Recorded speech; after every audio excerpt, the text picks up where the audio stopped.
What is happening, y'all? Cowboy here, and welcome to my wood build for Wolong Fallen Dynasty. Similar to the other builds, this is considered a starter build, something that's going to get you all the way through the base of the game. It's involving a set that you can get from one of the followers, so it's very easy to put this together. And all in all, it's a build that is very, very strong. A lot of fun to play with, and definitely one that's capable of doing a lot of damage. Really locking enemies down. Lots of satisfying bonks. I really just love how satisfying the sound of that is. Just bum bum bum bum bum bum bum bum. You know, the wooden staff. Definitely one of the coolest weapons in the game. This is also a very buff-friendly build. You're going to be able to really run whatever kind of buffs you want on this. You're going to be putting out tons and tons of damage with this, so if there's a particular buff you want to take advantage of, you will be able to do so without any issue. And the big benefits of wood is just how long those buffs are going to last.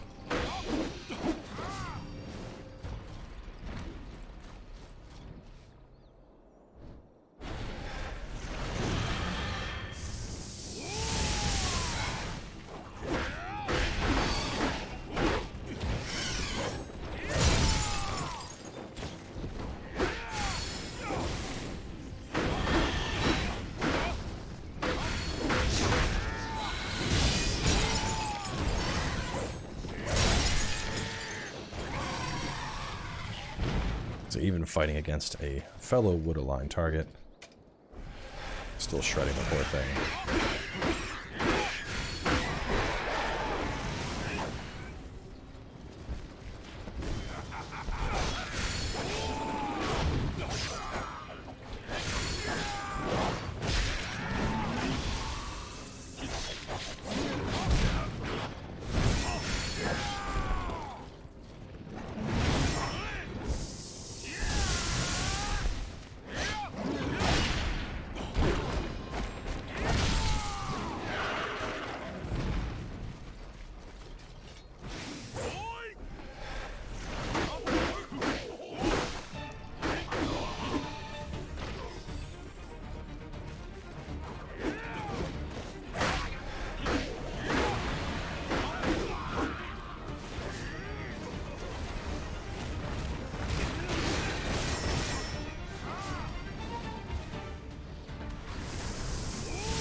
And down it goes.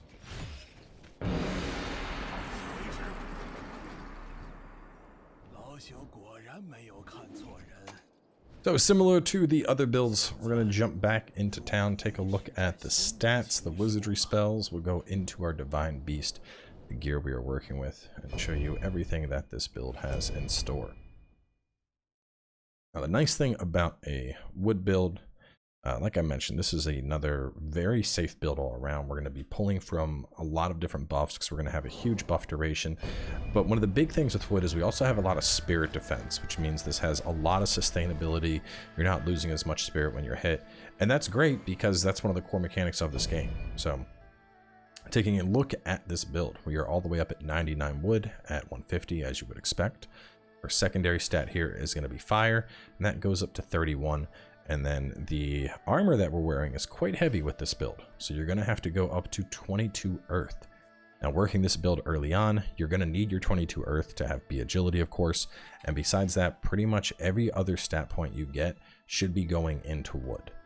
Putting the points into fire, this is something that you're going to do much later, and early on, you're not going to be all that needed to have access to this. We're going to have some fire through our weapon as soon as we get it, so this is more like after you're getting past 100 is when you should consider going up to the 31 fire virtue. Taking a look at the spells though. So of course we are pulling from the two strongest wood spells in the game. Barbed Nightmare, which is going to do a ton of damage as well as a ton of healing, and then Heaven's Rage, which will call down tons of bolts of lightning to decimate multiple enemies.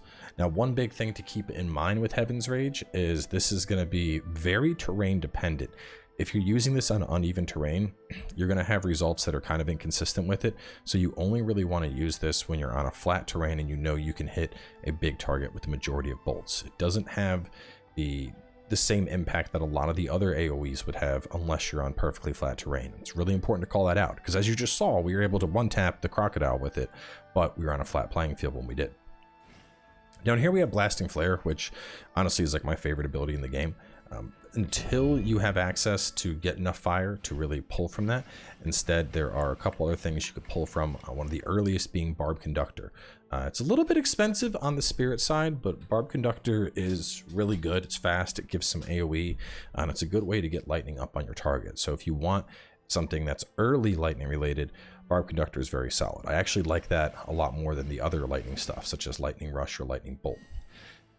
Over here, we have access to a ability. Now, Overpower Burst may seem like a kind of goofy choice. You know, we obviously have buff duration. Why not run Amplify Damage?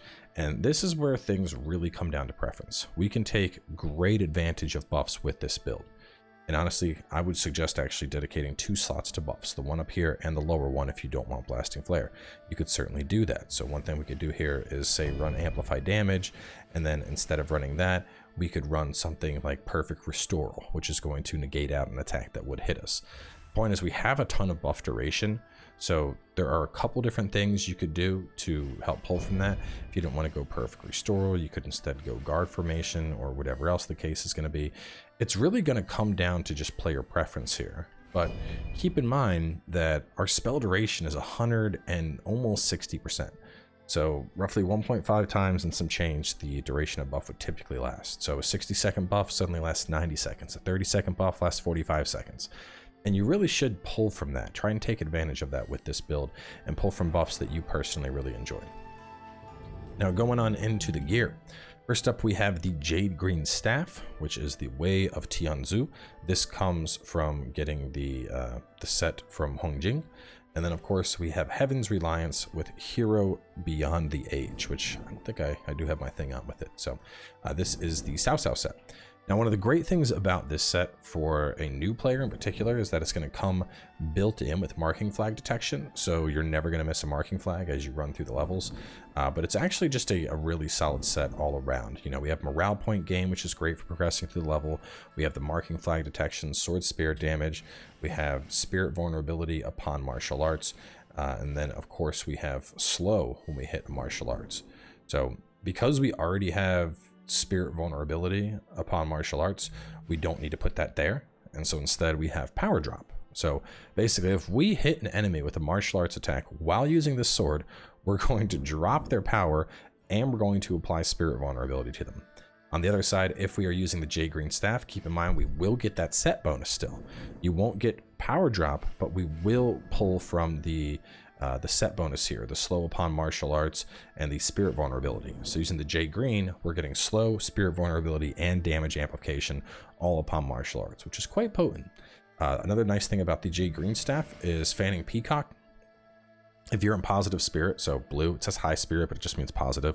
So if your spirit is even a little bit blue, doing fanning Peacock will enchant this with fire, very similar to how Lu Bu's halberd functions. So we already have fire built in with this. We're also going to put stone enchant on it, so that way we can build up earth as a baseline. We can enchant it and immediately get from fire. And then of course we have lightning on command. So we're able to pull from 3 different elements very easily. Over here, spirit damage, spirit gain, and then power drop, of course. And this is another solid one. You know, we have AA scaling on that. We have the A wood scaling on that, and we're not pulling from the other scaling as much over here. You know, as you can see, it's C and A. And as we kind of already saw on our stats, we're not pulling from those at all. But the thing is, Jade Green Staff is so strong to begin with that even if we're only pulling from the A scaling of wood, I still think this is worthwhile to use. Fanning Peacock is a very strong ability. Any unique martial art that is going to imbue you with an element is a solid go-to choice. But if you don't want to use this, you certainly don't have to. Heaven's Reliance is very strong in its own right. And kind of as you saw there, Dawning Sky, we can actually go up with this and then get a free plunge attack from it as well. So if you're using this, you go up and then you can come on down. You can get a lot of damage with it. Very, very, very strong weapon. Taking a look at the rest of the gear, we are of course going to pull from the Flying General's bow here, taking advantage of that little bit of stats that we have in fire. Just going to give us a better advantage than some of the other stuff, the metal leveling or the wood leveling one. Over here on the gear, we are going to be working with spirit damage, lightning attack power, and spirit gain from normal attacks pretty much across the board. We're going to have damage amplification on enemy, on this one, damage amplification upon inflicting a critical blow, and over here power gain upon the fatal strike.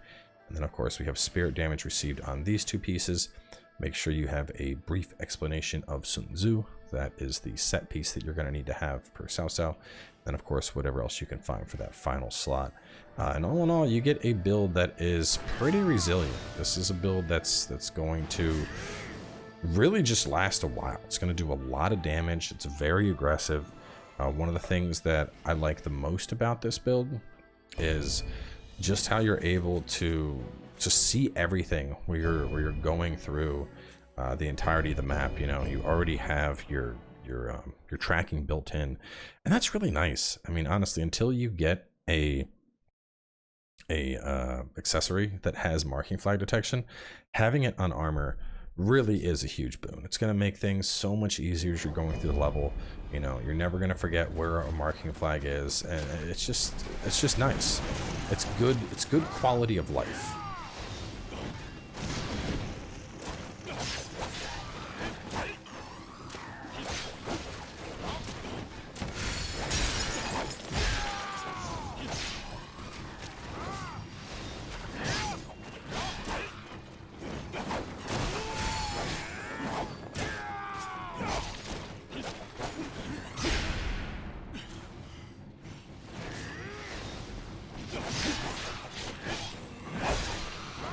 See how we're just pulling from that perfect defense to constantly negate out any attack that would hurt us otherwise.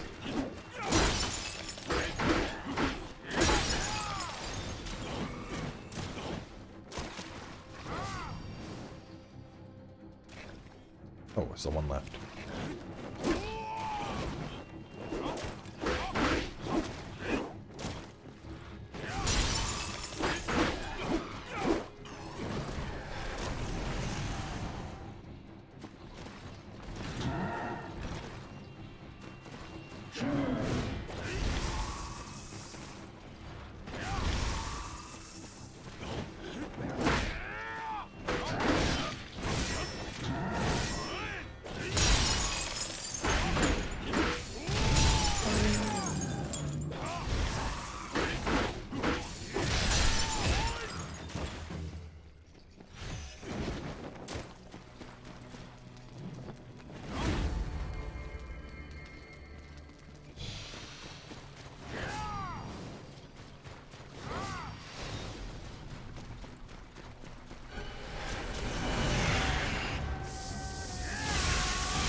I don't even pull from my spirit here.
And down goes the water beast.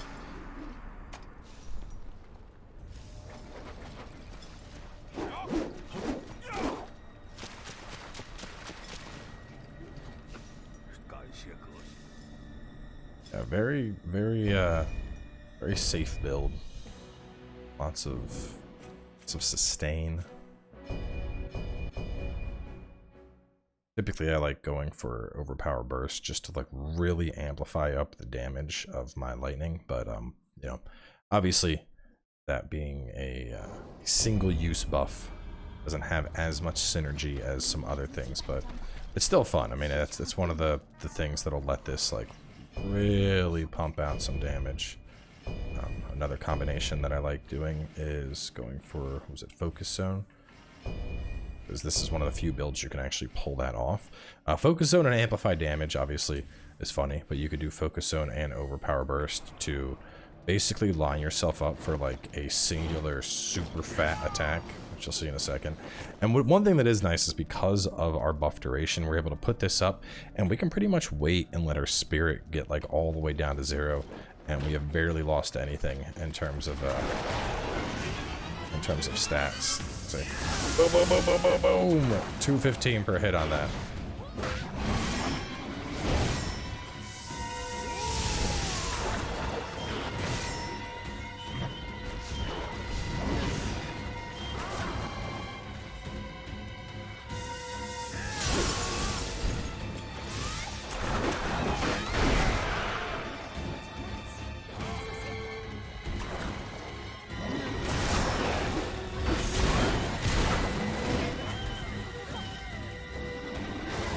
Almost positive I deflect that right, but we'll give it to him. We'll give him the benefit of the doubt.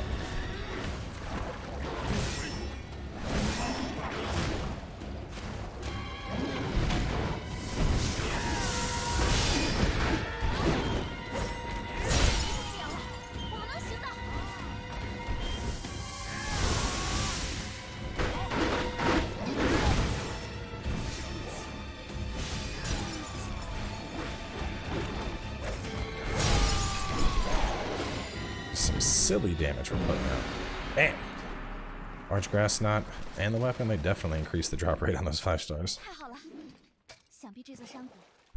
But yeah, I mean, one of the biggest things with this build, honestly, is you have near unrivaled freedom in terms of picking and choosing your buffs, because the duration is so strong with 99 wood.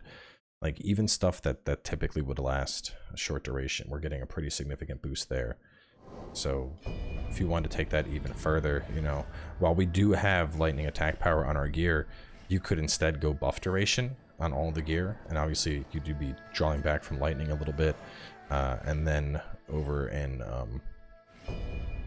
wizardry spells, you know, there's quite a few things we could pull from. Obviously overpower burst is why I went up to 30, but if you weren't interested in that, you could instead go a little bit more into earth, pull from stuff like Lion's Roar up at 20, or go over into water, pull from stuff like you know, Alacrity, have basically near permanent haste, unseeable form. You know, you could do a lot more of a spread stat allocation with this, and take even just a little bit out of wood to really make this a buff-centric build and effectively have like 4 different buffs up at the same time. So definitely a lot you can do. But either way, we're going to wrap things up here. We have one more build coming your way with the middle build, so stay tuned for that, and I'll catch you soon.